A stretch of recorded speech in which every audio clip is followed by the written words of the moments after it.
नमस्कार प्यारे बच्चों, स्वागत है आपका आपकी समय प्यारे से यूट्यूब चैनल RS स्टडी 81 पे। मैं हूँ रविंद्र यादव और आपका बहुत बहुत स्वागत है आपके इस प्यारे से प्लेटफॉर्म पे। तो मैं चर्चा करने वाला हूँ क्लास 10th के एक बेहतरीन चैप्टर की। वो आपका चैप्टर है, चैप्टर का नाम जैसा कि आप अपने बोर्ड पे देख पा रहे होंगे लिखा हुआ है बहुपद। और मैं चर्चा करने वाला हूं आपके एग्ज़ाम की दृष्टि से इम्पोर्टेंट ये एक प्रकार से चैप्टर है जिसका नाम लिखा हुआ है बहुपद। ठीक है, तो चलिए ज़्यादा देर न करते हुए चर्चा करते हैं आपके जो है इस चैप्टर की, जो कि हेडिंग में देख पा रहे हैं लिखा हुआ है बहुपद। नीचे थोड़ा सा आपको कॉन्सेप्ट को, बेसिक चीज़ों को जानने के लिए मैंने एक लाइन में इसकी परिभाषा लिखा है। क्या लिखा है, ध्यान से देखिए।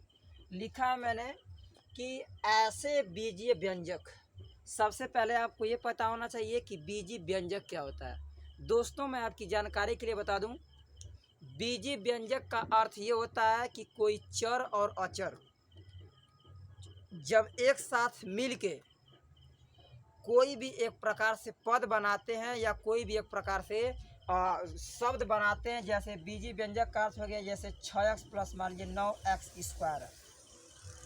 अब यह एक प्रकार का बीजीय व्यंजक है। सर क्यों? क्योंकि कभी भी बीजीय व्यंजक बनेगा कब? जब एक चर और दूसरे अचर को एक साथ मिलाएंगे आप तब। बात समझ आ गई? चलिए, अब इसमें कुछ बच्चों को, जो लोग कुछ नहीं जानते होंगे, सोचते होंगे सर चर का अर्थ क्या है और अचर का अर्थ क्या है। सिंपल, चर का अर्थ होता है ABC dot dot dot XY कामा क्या आपका Z। ये सारी एक प्रकार से आती हैं चर में। जबकि अचर की बात करेंगे तो आता है 1 कामा 2 कामा 3 कामा 4 कामा डॉट, यानी जितनी भी संख्याएं होंगी वो किस में आएंगी? वो सारी आती हैं आपकी अचर में। बात समझ आ गई? चलिए, तो मैंने कहा कि बीजीय व्यंजक क्या होता है, तो जब चर को और अचर को एक साथ मिला देते हैं तो आपका प्राप्त क्या होता है?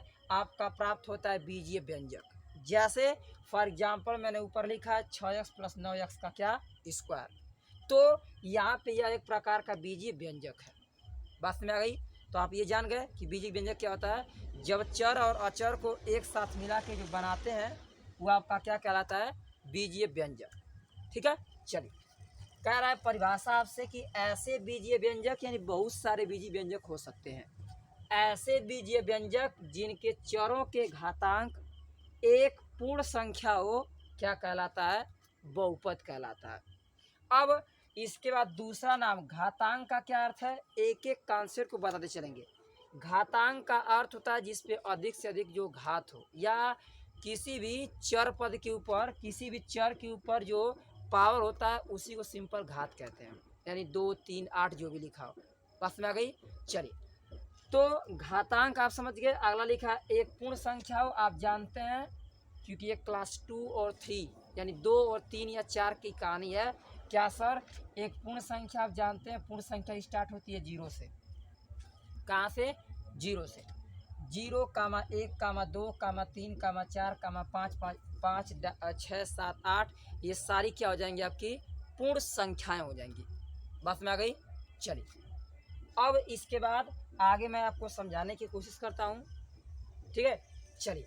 क्या कि दोस्तों यहाँ पे आपको परिभाषा कह रहा है कि ऐसे बीजीय व्यंजक जिनके चरों के घातांक एक पूर्ण संख्या हो, क्या कहलाता है? बहुपद कहलाता है।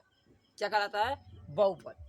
अब इसके बाद हम लोग ये जानेंगे कि ये बहुपद के टाइप्स क्या कितने होते हैं, कि क्लास 9th में अपने बड़ी बेहतरीन तरीका से छोटे छोटे कॉन्सेप्ट को बताते हुए क्लास 9th में आपको बताया होगा। आप पढ़े होंगे कि बीजीय व्यंजक, उसमें सारे डिटेल दिया है। यहाँ पे थोड़ा सा हाई लेवल में दिया हुआ है। वैसे भी आपकी पर्सनालिटी 2.1 ज़्यादा बड़ी नहीं है। ठीक है, चाहेंगे तो आसानी से आप बिंदास लगा सकते हैं। एकदम छोटा प्रश्नावली 2.1। अभी मैं कोशिश करूंगा कि आपका ये ख़त्म कर देंगे। आ चाहिए पहले प्रश्नावली को, आसान है। ठीक है, चलिए आपको लेके चलते हैं क्लास 9th के कुछ टॉपिकों के बारे में चर्चा करेंगे। इसके बाद हम लोग आएंगे आपके सीधे प्रश्नावली में। ठीक है, नंबर 1 पहले फटाफट बात करते हैं बहुपद की। बहुपद क्या होता है? मैंने समझाया आपको कि कैसा शर्त क्या होती है। शर्त होती है कि उसके घात कैसे होना चाहिए, एक पूर्ण संख्या। जैसे 6x+5 यह एक प्रकार का बहुपद है, 9x-7 यह एक प्रकार का बहुपद है, x² + 6x+5 यह भी एक प्रकार का बहुपद है, x³ + 2 x+8 यह भी एक प्रकार का बहुपद है। तो आपके दिमाग में आएगा सर तो बहुपद क्या नहीं है, बहुपद क्या नहीं है। तो बहुपद वह नहीं होगा जिसके ऊपर जो घात होता है वह या तो ऋणात्मक हो या तो अंश बटा हर में हो, वह आपका बहुपद नहीं कहलाएगा। क्योंकि यहाँ लिखा हूँ मैं कि एक पूर्ण संख्या हो वही बहुपद कहलाएगा। जैसे कहीं लिख दिया आपको 4√x+5 ये पूछता है कोई, बताइए बहुपद है कि नहीं, तो आप उत्तर देंगे कि बहुपद नहीं है।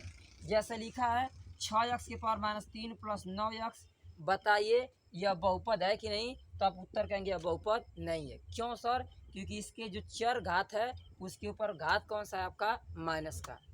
तो जो जिस पे माइनस का घात हो या जिसके ऊपर अंडर रूट लग जाए उसका साफ साफ अर्थ हो गया कि वह आपका बहुपद कहलाता नहीं है। क्या बताएंगे, उसका सर साफ साफ अर्थ हो गया कि वह बहुपद कहलाता नहीं है। ठीक, क्लियर, ये अंतर हो गया कि कौन बहुपद है और कौन सा बहुपद नहीं है।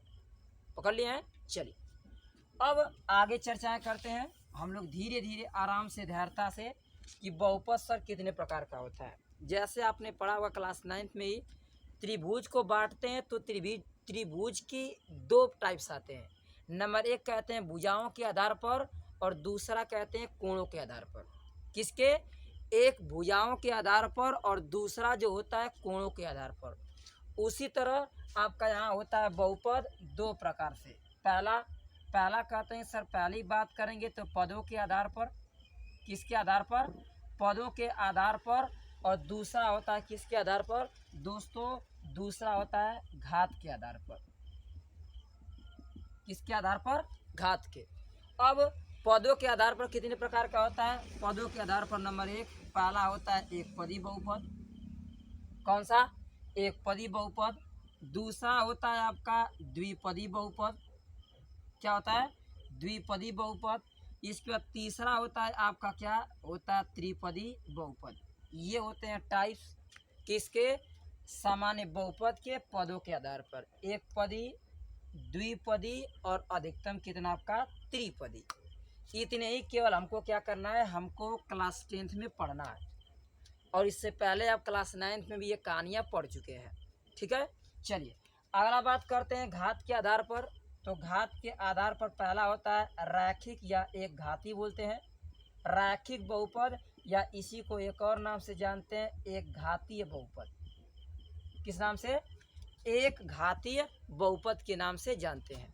ठीक है, चलिए अब इसके बाद नंबर 2 दूसरा कौन सा होता है, सिंपल यहाँ द्विपदी लिखे, यहाँ लिखेंगे क्या, तो लिखेंगे द्विघाती बहुपद। क्या लिखेंगे, द्विघाती बहुपद। इसके बाद नंबर 3 पे आएंगे तो क्या होगा, नंबर 3 पे आएंगे सर तो सिंपल ये होगा त्रिघाती बहुपद। इसके बाद नंबर 4 पे आएंगे तो क्या होगा दोस्तों, आपका नंबर 4 पे आप आएंगे तो होता है चतुर्थ घाती। क्या, चतुर्थ घाती बहुपद। ठीक है, चतुर्थ घाती बहुपद। इसके बाद लास्ट इसी में एक और हम लोग एक्स्ट्रा कैटेगरी लेते हैं क्या, शून्य बहुपद। कौन सा बहुपद, शून्य बहुपद। तो घात के आधार पर देखेंगे हम लोग तो 1 2 3 4 5 हो गया, जबकि पदों के आधार पर देखा जाए तो 1 2 और कितना 3।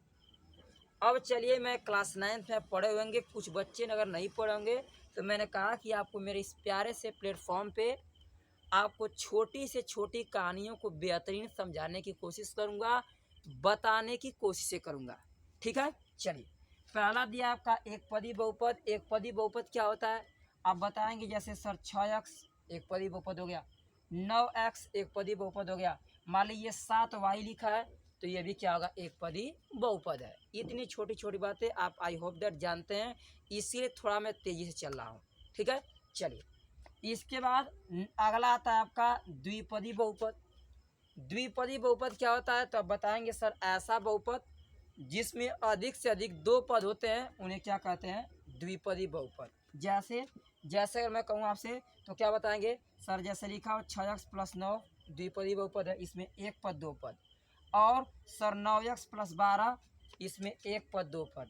इसके बाद 7x+6 ये भी इसमें क्या होगा, एक पद दो पद। यानी यहाँ क्या कहेंगे, सही द्विपदी बहुपद की बात करेंगे तो यहाँ पे भी दो पद, यहाँ पे भी दो पद और यहाँ पे भी क्या होगा आपका दो पद। इसलिए यह क्या कहलाएगा हमारा द्विपदी बहुपद।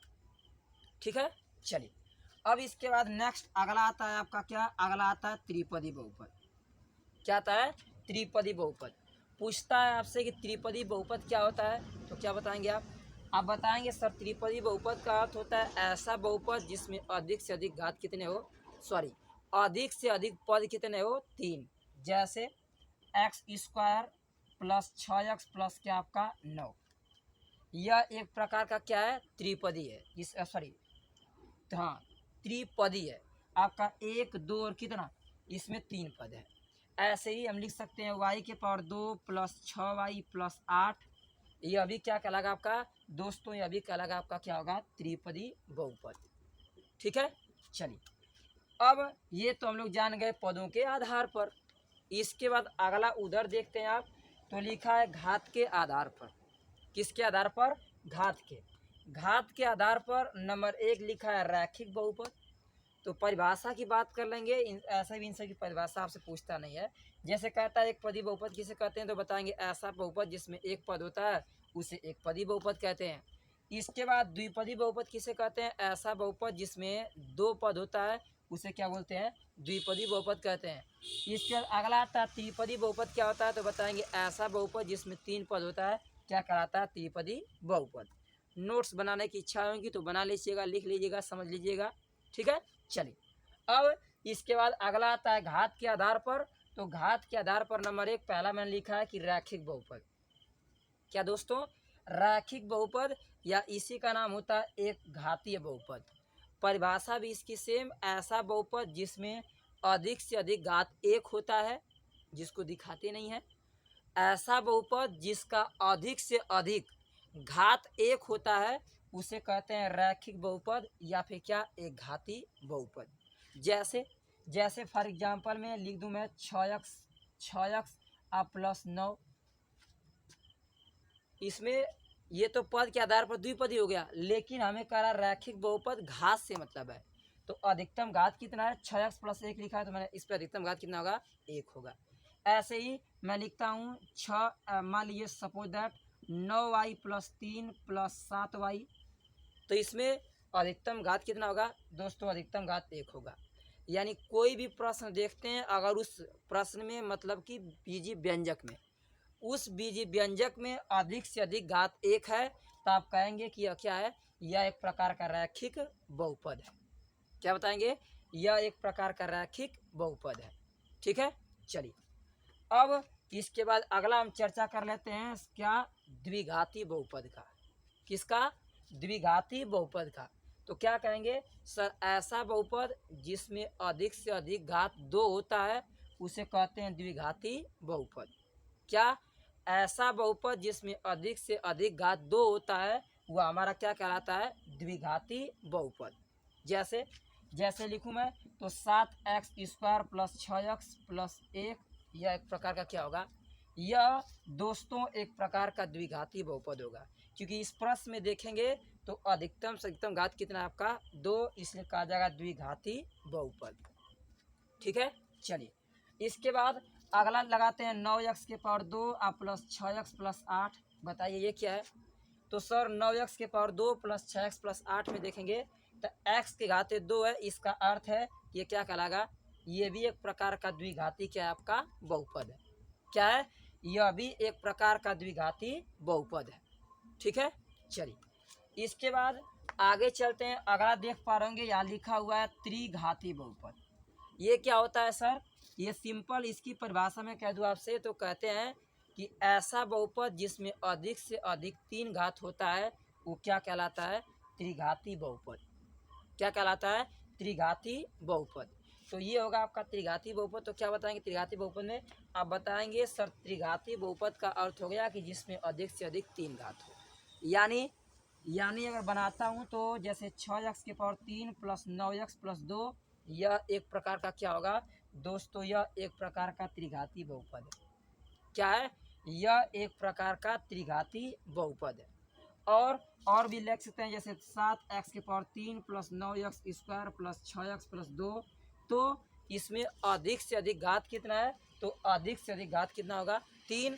इसलिए आप कहेंगे यह क्या है? आपका त्रिघाती बहुपद है। क्या है? यह आपका कहलाएगा कि त्रिघाती बहुपद है। ठीक, चलिए इसके बाद अगला आता है आपका चतुर्थ घाती बहुपद। क्या आता है? चतुर्थ घाती बहुपद। अब कोई पूछता है आपसे कि चतुर्थ घाती बहुपद क्या होता है, तो बताएंगे आप कि ऐसा बहुपद जिसमें अधिक से अधिक घात 4 होता है उसे क्या बोलते हैं? चतुर्थ घाती बहुपद। क्या बोलते हैं? चतुर्थ घाती बहुपद। जैसे फॉर एग्जाम्पल में 7x⁴ प्लस 6x प्लस 3। तो इस बहुपद में आप देखते हैं तो अधिकतम घात कितना दिख रहा है दोस्तों? अधिकतम घात 4 है। कितना है? अधिकतम घात 4 है, यानी चतुर्थ घाती बहुपद ये कहलाएगा क्योंकि इसमें घात अधिकतम कितना है? 4 इस बहुपद में।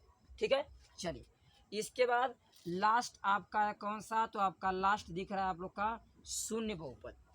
अब पूछता है शून्य बहुपद क्या होता है, तब क्या बताएंगे?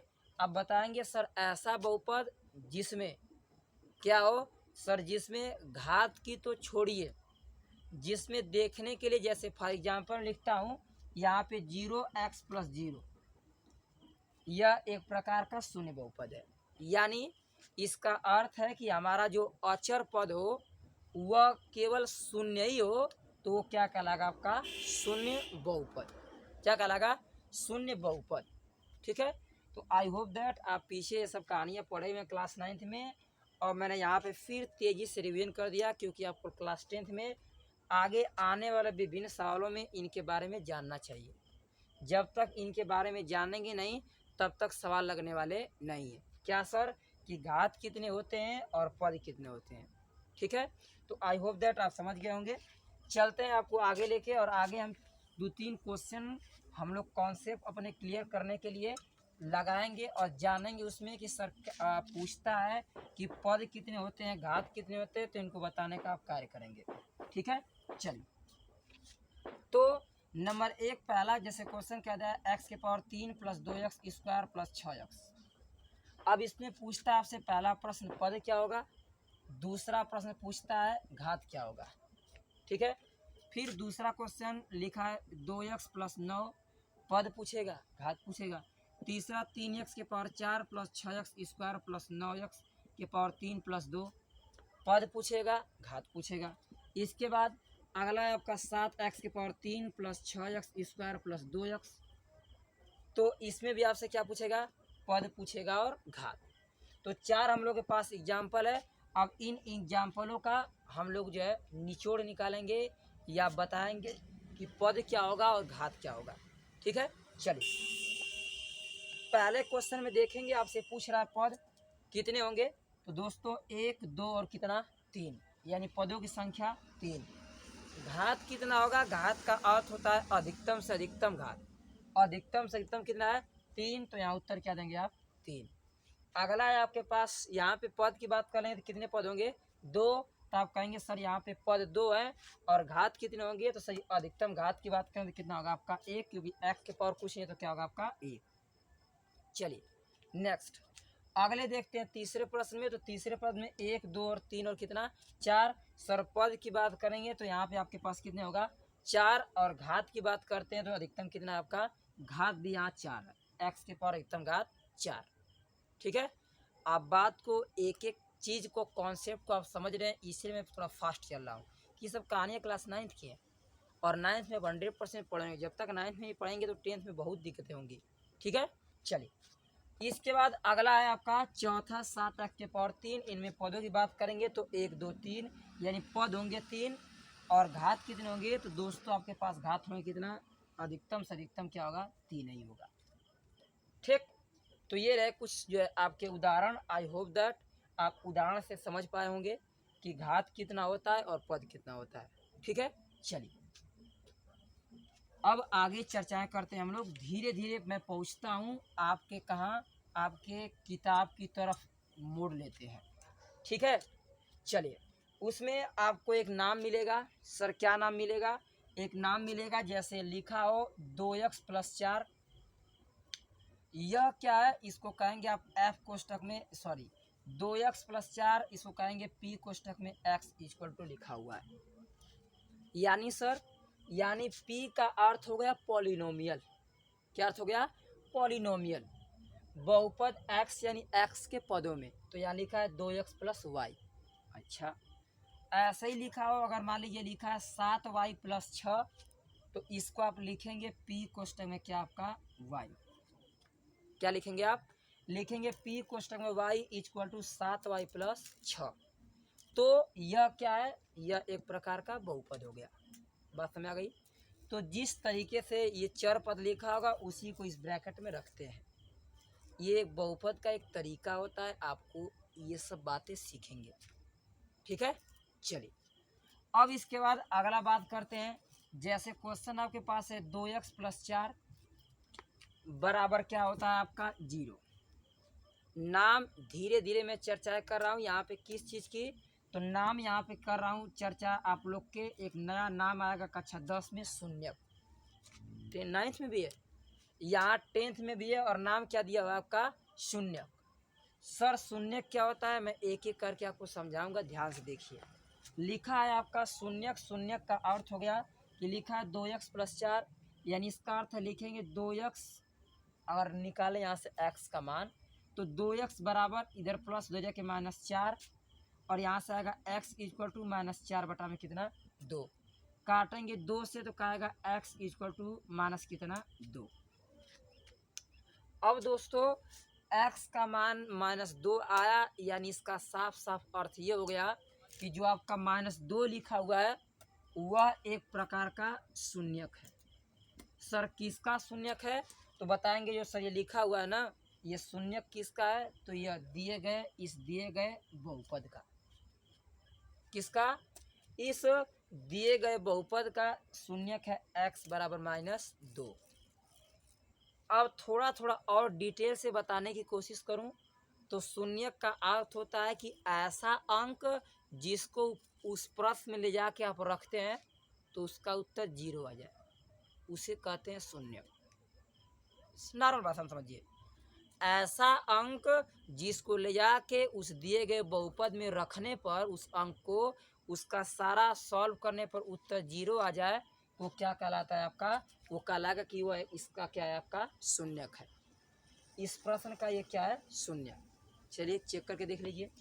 जैसे सर यहाँ लिखा है पी एक्स को हटा के -2 करते हैं स्टाइल से, -2 करेंगे तो यह आएगा आपका 2 और गुणे आपका -2 और बीच में प्लस ये आपके पास 4, 2 दूना के -4 + 4 उत्तर क्या आएगा 0। आया? आया ना? इसी चीज़ को मैं समझाया हूँ आपको। क्या? यदि दिए गए प्रश्न में शून्य की बात करेंगे तो शून्यक वह अंक होता है जिसको उस बहुपद में रखने पर उत्तर पूरे बहुपद का क्या आता है 0, वो आपका कहलाता है बाबू शून्य। बात समझ गए? ठीक है, चलिए अब मैं आगे चर्चाएं करता हूं आप लोगों को। धीरे धीरे कहानी की तरफ लेके चलते हैं आप लोग को कि आपके प्रश्नावली 2.a में क्या दिया हुआ है। किसमें? 2.a में क्या दिया हुआ है? तो 2.a में दिया हुआ है आपके ग्राफ को। क्या दिया है? ग्राफ। अब छोटी छोटी जानकारियां आपको दूं मैं। जैसे ऐसे लिखा है, ऐसे लिखा है, आप जानते हैं सर ये एक प्रकार का चतुर्थांश है। क्या है? यह एक प्रकार का चतुर्थांश है। अब इस चतुर्थांश में ये x होगा, ये x डैश होगा, ये y होगा और ये y क्या होगा डैश। ठीक है, एक मिनट दोस्तों, थोड़ा सा प्यास लगी है ना, पानी थोड़ा सा पी ले, साथ में थोड़ी सी एनर्जी नहीं है क्योंकि रात के 10-11 बज रहे हैं।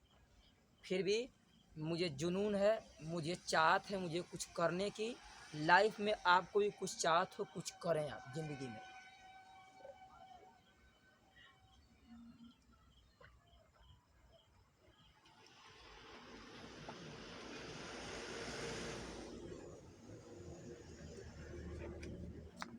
चलिए आइए, क्या मैंने बताया कि प्रश्नावली 2.a में हमें पढ़ना है ग्राफ। ग्राफ में क्या पढ़ना है सुनिएगा। ग्राफ में आप जानते हैं इधर होता है 1, ये 2 होता है, ये 3 होता है, ये 4, ये आपका 5, ऊपर भी 1, ये 2, ये 3, ये 4, यानी कि एक्स अक्ष में प्लस में, वाई अक्ष में प्लस में। इधर आते हैं तो -1, -2, -3, -4 होगा आपका 4। ठीक है, 4।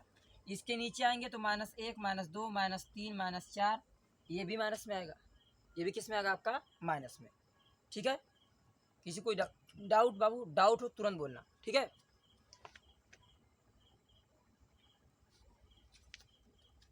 ठीक है, बात में आ गई ना। चलिए अब क्या करेंगे आप, अब यहाँ पे आपको समझाता हूँ कि क्या ग्राफ कैसे बनेगा, किस तरह का सवाल आप लगाएंगे। ठीक है, थोड़े से आपके बुक को मैं दिखाता हूँ। आपका बुक जो है वह किस राइटर का है और उस बुक में क्या क्या कटा हुआ है, ये सब सारी चीज़ें मैं आपको बताऊंगा। उससे पहले मैं आपको पहले बुक दिखाऊं कि आपकी बुक यहाँ पे देख पा रहे होंगे।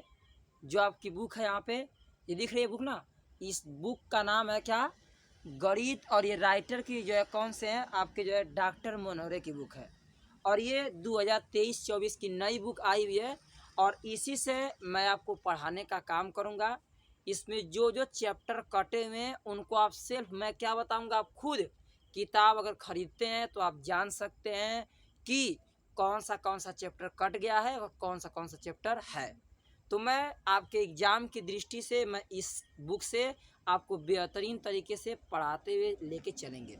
ठीक है, चलिए अब इस बुक में मैं चर्चा करूंगा 2.a का। और चलिए आपको मैं बताता हूं कि 2.a में आपका जो है प्रश्न क्या दिया हुआ है। ठीक है, चलिए 2.a में क्या बात करेंगे तो मैंने कहा कि सिंपल आपको ग्राफ पढ़ना है। क्या पढ़ना है, ग्राफ। चलिए अब ग्राफ से क्या रिलेट करेंगे आप, यहाँ देख पा रहे होंगे तमाम आपको दिख रहा होगा सवाल ग्राफ से संबंधित। ठीक है, चलिए तो मैं आपको ग्राफ से संबंधित बताता हूँ कहानी क्या होगी। जैसे मैंने कहा, लिखा था ना आपका सवाल था कि P कोष्टक में x इक्वल टू, यहाँ लिखा था कि 2x + 4 है, 2x + 4 है। इसका शून्यक आया था x इक्वल टू -2। अब यहाँ पे -2 आने का अर्थ ये हो गया कि हमेशा x का मान आ रहा है। ठीक है, x का मान आने का अर्थ है कि यहाँ पे अगर चतुर्थांश की दृष्टि से देखा जाए तो मेरा x का मान आ रहा है -2, तो मतलब यहाँ पे रहेगा नहीं, लेकिन मैं समझा रहा हूँ आपको। x का मान आ रहा है -2 और y क्या होगा आपका 0। अब इससे आइडिया क्या होगी कि इससे अगर ग्राफ को जब भी हम लोग बनाएंगे एक नॉर्मल प्रश्न का, आप क्लास 10th में इस ग्राफ को समझे होंगे, बनाते हैं तो फॉर एग्जाम्पल में आपका ग्राफ इस तरह सीधा बनता है। यानी अगर इस तरह के नॉर्मल प्रश्न दिए होते हैं रैखिक बहुपद के, तो फिगर एकदम सरल रेखा में सीधा बनता है ना। अब सीधा बनने के बाद यहाँ कहानी क्या है मैं समझाने की आपको कोशिश करूँ तो यहाँ पे कहानियाँ ये होती है कि जो हमारा मकसद होता है बताने का या समझाने का, हम लोग का लिखने का, वो रहता है कि यहाँ पे जो ऐसे खींचा गया जिसको आप एक्स अक्ष बोलते हैं, उसी एक्स अक्ष पर आपकी आने वाली जो रेखा है, आने वाली रेखा या जाने वाली जो रेखा है, जितनी बार उसको काटती है, किसको काटती है, एक्स अक्ष को, जितनी बार एक्स अक्ष को काटती है या स्पर्श करती है वह क्या कहलाता है, तब बताएंगे सर। वह हमारा कहलाता है कि वह क्या एक प्रकार का शून्यक है। यानी अगर एक्स अक्ष को एक बार काटता है तो एक शून्यक, एक्स अक्ष को 2 बार काटता है तो 2 शून्यक, एक्स अक्ष को 3 बार काटता है तो 3 शून्यक, एक्स अक्ष को 4 बार काटता है तो 4 शून्यक होंगे। बस केवल यही आपकी प्रश्नावली 2.a में दिया है। ठीक है, चलिए तो मैं ज़्यादा देर न करते हुए आपको पहले थोड़ा एग्जाम्पलों से आइडिया देता हूँ। इसके बाद प्रश्नावली के हर एक सवाल को बड़ी आसानी से आप लगा जाएंगे। ठीक है, चलिए तो देखते हैं पहला एग्जाम्पल यहाँ पे दिया हुआ है। ग्राफ आपका ऐसे बना हुआ है, फिर ऐसे बना हुआ है और फिर ऐसे बना हुआ है, शून्यक बताएंगे आप। इसके बाद दूसरा प्रश्न ऐसे है, ऐसे बना हुआ है, यहाँ से आपका ऐसे स्पर्श करके ऐसे गया हुआ है, ये बना हुआ है।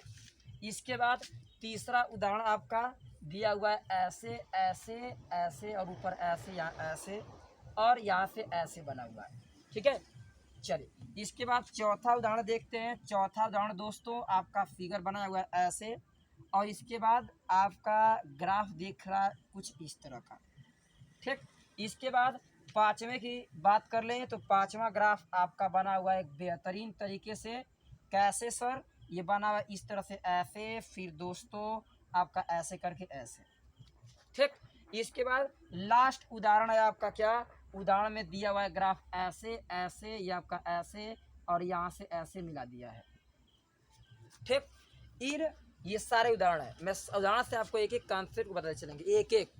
आप बहुत सारे चैनलों पे आप पढ़ते हैं लेकिन आपको हर एक उदाहरण दिखाई नहीं देता है, बट मैं आपको उदाहरण सही समझाते हुए चलूँगा कि आप एग्जाम प्रश्नावली के अंदर आने वाले सवालों को बड़ी आसानी से लगा जाए। ठीक है, चलिए नंबर 1 में देखें, मैंने आपको बताया कि एक्स अक्ष को जितनी बार काटती है रेखा उतने उसके क्या होते हैं? शून्य। यानी यहाँ पे एक्स अक्ष को कितनी बार काट रहा है? एक बार यहाँ, एक बार यहाँ, यानी यहाँ शून्य क्या होगा हमारा? 2। क्या होगा? 2। चलिए अगले में देखें, मैंने कहा मेरी बात को ध्यान से सुनिएगा। मैंने कहा या तो एक्स अक्ष को काटती हो या तो एक्स अक्ष को स्पर्श करती हो, तब भी आपका क्या होगा? एक प्रकार का शून्यक होगा। तो यहाँ पे देख पा रहे स्पर्श कर रहा है, और स्पर्श करने का अर्थ है कि इसके अगर शून्य की बात करेंगे तो इसके शून्य कितने होंगे? केवल 1, क्योंकि ये केवल एक बार स्पर्श किया है। बस में गई। चलिए इसके बाद नंबर तीसरे फिगर की बात करते हैं। तो तीसरे फिगर में देख पा रहे एक बिंदु पे काटा है। अब एक बिंदु पे काटने का अर्थ हो गया कि सर इसका शून्य केवल क्या होगा? आपका 1 होगा। क्या होगा? 1 होगा। चलिए आगे अगला इसमें आते हैं। इसमें शून्य की बात करेंगे तो 1 2 और कितना? 3, यानी इसमें शून्यकों की संख्या कितनी होगी? 3 होगी। ठीक है, चलिए इसके बाद यहाँ पे 1 2 3 और 4, यानी इनमें शून्यकों की संख्या, तो दोस्तों इनमें शून्यकों की संख्या क्या होगी? आपकी 4। कितनी होगी? 4। मैंने कहा कि दिए गए ग्राफ में एक्स अक्ष पे जितनी बार कोई रेखा काटती है वह उसका क्या कहलाता है? शून्य। ठीक है, चलिए लास्ट प्रश्न में आई होप दैट आप 100% समझ गए होंगे।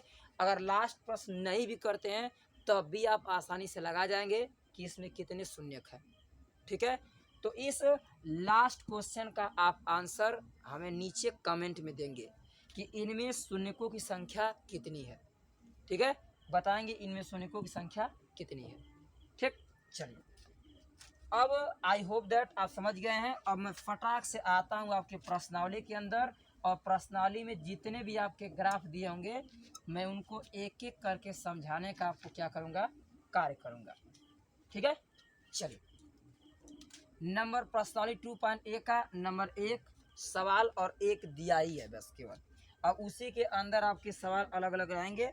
चलिए मैं पहले क्वेश्चन को लिखता हूँ। कह रहा है कि किसी क्वेश्चन है आपका, किसी बहुपद f कोष्टक में x के लिए लिखा y इक्वल टू f कोष्टक में x के ग्राफ दिए हैं,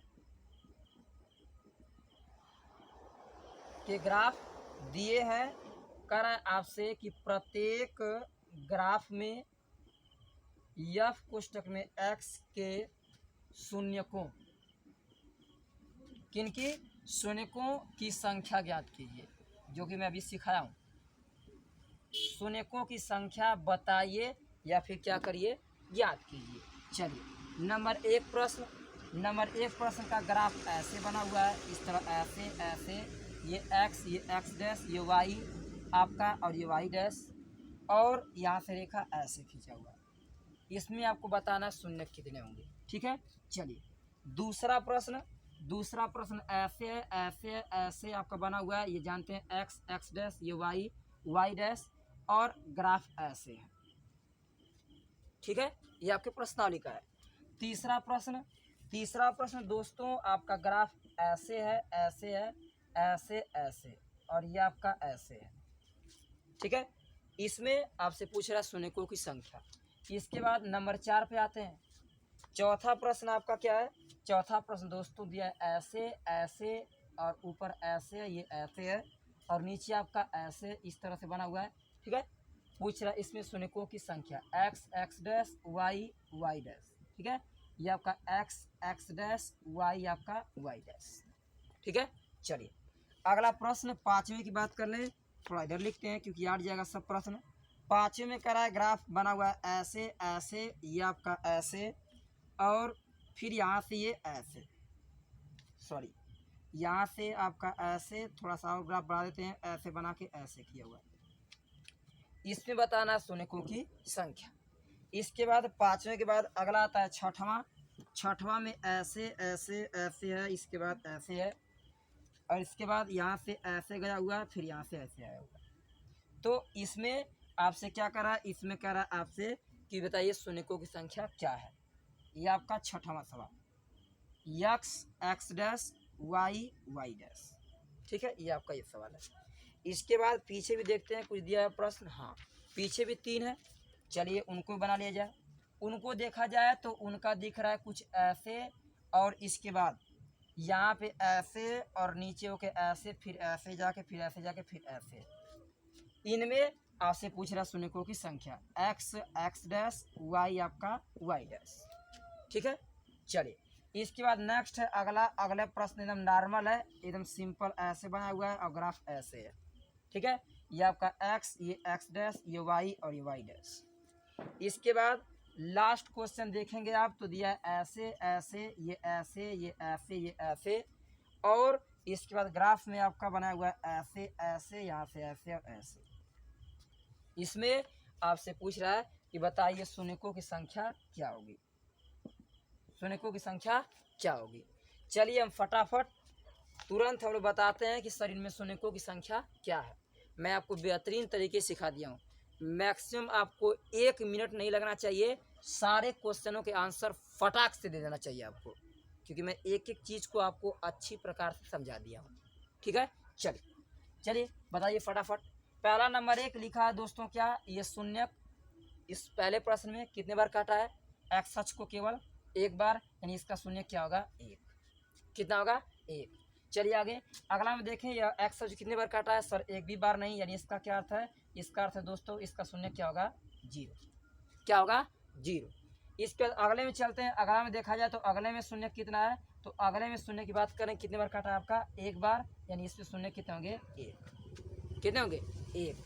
अगले में देखिए चौथा में एक बिंदु यहाँ काटा है, दूसरा बिंदु यहाँ काटा है, यानी इसका अर्थ हुआ कि अब यहाँ पे जो शून्यक होंगे उनकी संख्या कितनी होगी? 1 और आपका 2।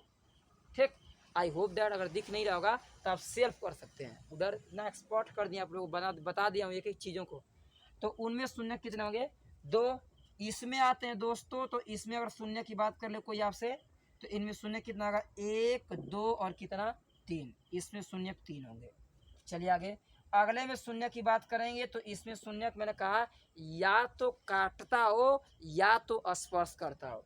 तो यहाँ पे 1 और यहाँ पे 2, यानी यहाँ इसके शून्य कितने होंगे? 2 होंगे। ठीक है, चलिए अब इसके बाद अगले में देखें तो इसमें शून्य, इसमें 1, यहाँ 2, यहाँ 3 और यहाँ 4, यानी सर टोटल अगर इसमें शून्य की बात करेंगे तो टोटल शून्य कितने होंगे? 4। कितने होंगे? टोटल शून्य 4। ठीक, चलिए नेक्स्ट अगले प्रश्न को देखा जाए तो अगले में देखते हैं तो इसमें शून्य कितने होंगे? एक बिंदु यहाँ पे काटता है, एक बिंदु यहाँ पे, यानी इसका अर्थ हो गया कि इसमें 1 1 कितने? इसमें दोस्तों आपके पास शून्यकों की संख्या जो हो जाएगी वो कितनी होगी आपके पास? 2। कितनी होगी? 2। ठीक, इसके बाद बचा हुआ है आपका लास्ट क्वेश्चन, और फिर यहाँ पे आप दिए गए लास्ट क्वेश्चन में बताएंगे कि इनमें शून्यकों की संख्या क्या होगी। ये आपको बताना है। वीडियो के कमेंट में आप लिखेंगे कि इसका उत्तर क्या होगा। ठीक है दोस्तों, तो यहीं पे आपकी प्रश्नावली 2.A समाप्त हो गई। अब 2.B की चर्चा मैं अगले दिन करूँगा।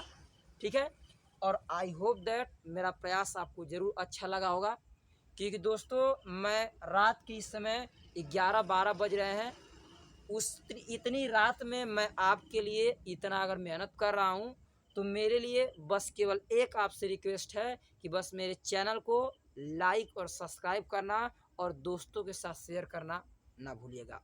और यदि अच्छा लगे तो एक बार कमेंट जरूर करिएगा, क्योंकि आपके कमेंट से मेरा साहस बढ़ता है, मैं और जीव जान लगा के आपको सिखाने और समझाने की कोशिश करूँगा। ठीक है, तो चलते हैं, आप सभी को गुड नाइट। चलिए।